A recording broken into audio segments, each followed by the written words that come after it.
こんにちは、オズビーです。今回は全自動かぼちゃ収穫機の作り方のご紹介です。作成に必要な素材一覧はこちらです。ブロックの一部以外とガラスはお好みの素材で、ご使用いただいても大丈夫です。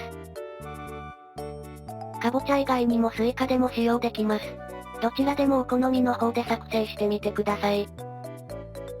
アイテム数は数えていますが間違いもございます。あくまでも目安として参考にしてください。では作り方の方へ移りたいと思います。今回の装置は 11×11 の範囲で作成していきます。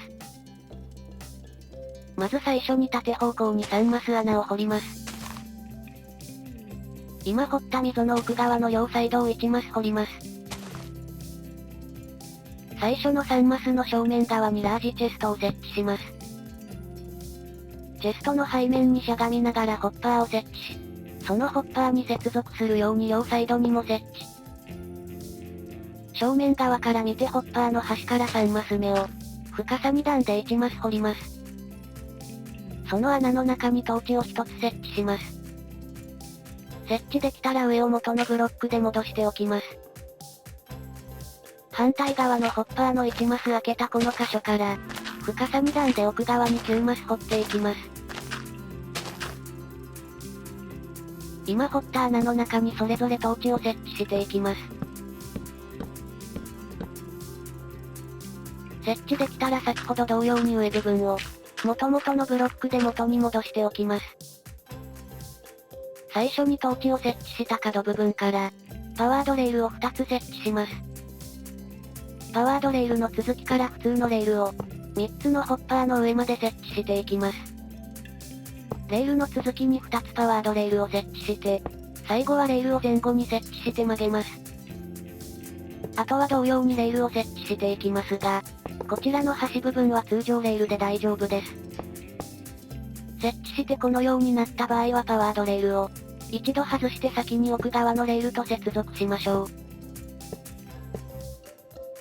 無事曲げることができたらパワードレールを、元に戻して残り7列分のレールを設置します。2列目と同様の配置でそれぞれレールを設置しましょう。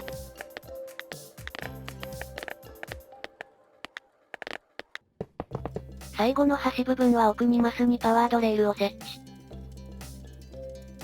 こんな感じで9列設置できていたら OK です。レールの始まりと終わり部分にそれぞれ、ブロックを設置しておきましょう。ホッパー付きトロッコを走らせてみて、止まることがないかをチェックしておきます。仮に止まるようなことがある場合は、パワードレールの数を増やしてみてください。確認が終わったらチェストの上以外に、レールの周りをブロックで囲っていきます。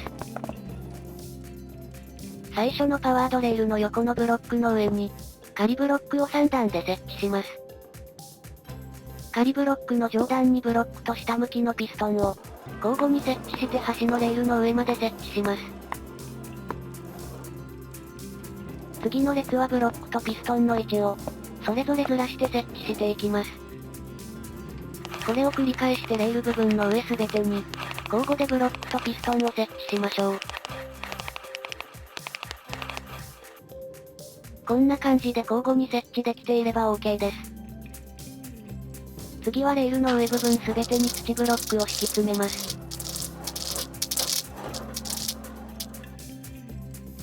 設置できたら仮ブロックは壊しておきましょう。端から数えて5マス目から奥に5マス目の中心部分のブロックを1つ壊します。その穴から下の土ブロックを壊して、階段を設置して水を流しておきましょう。階段の上には光源ブロックを1つ設置します。正面のチェストの上に逆さで階段を設置します。土の角部分から数えて3マス目を耕して、1マス間隔で合計3マス耕しましょう。次からは上のピストンとブロックと同様に、交互に土を耕していきましょう。耕している部分は上のピストンではなく、ブロック部分の下を耕していってます。届かなくなったら反対側から同様に、角を開けた状態で耕していきます。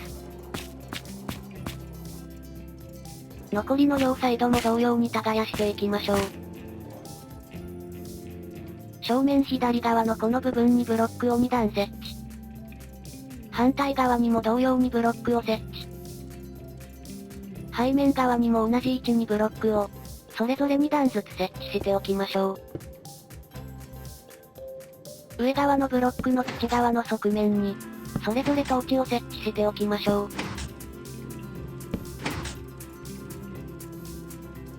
2段設置したブロックの上部分に、それぞれレッドストーンダストを設置しておきます。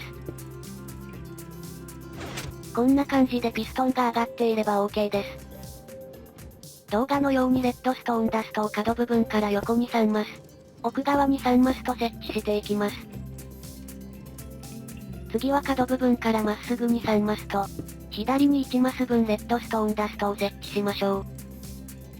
反対側も先ほどと同じ位置になるように、レッドストーンダストを設置していきます。こちら側も同様に設置していきましょう。背面側も正面側と同じ位置になるようにして、レッドストーンダストをそれぞれ設置していきます。反対側も同じようにレッドストーンダストを設置します。正面側の上から見るとこんな感じで設置します。不安な場合は動画を停止して確認してください。隙間部分から耕した土の上に、それぞれカボチャやスイカの種を植えましょう。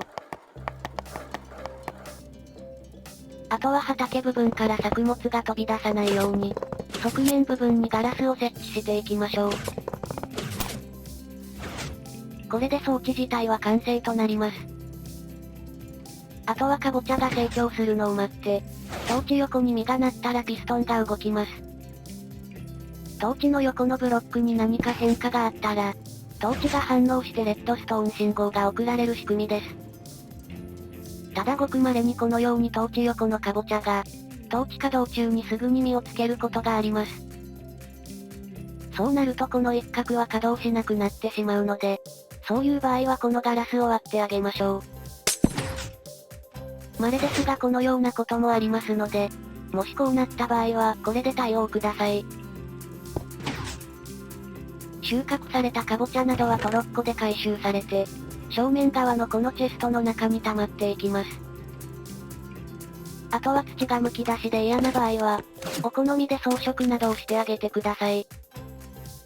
またこんな感じでスイカも育てれるので、お好みの方で畑を作ってみてくださいね。いかがでしたでしょうか？今回はオブザーバー不要で作成できる、全自動カボチャ収穫機の作り方のご紹介でした。オブザーバー不要なので序盤でも頑張れば、作成できるのでよかったら参考にしてくださいね。作成するのに参考にさせていただいた方の動画は、概要欄にあるのでそちらもぜひ見てみてくださいね。最後までご視聴いただきありがとうございました。ぜひともチャンネル登録と高評価もお願いします。他にも色々なトラップや装置の動画があるので、よかったら概要欄などからご覧になってくださいね。ではでは、また次の動画でお会いしましょう。バイバイ。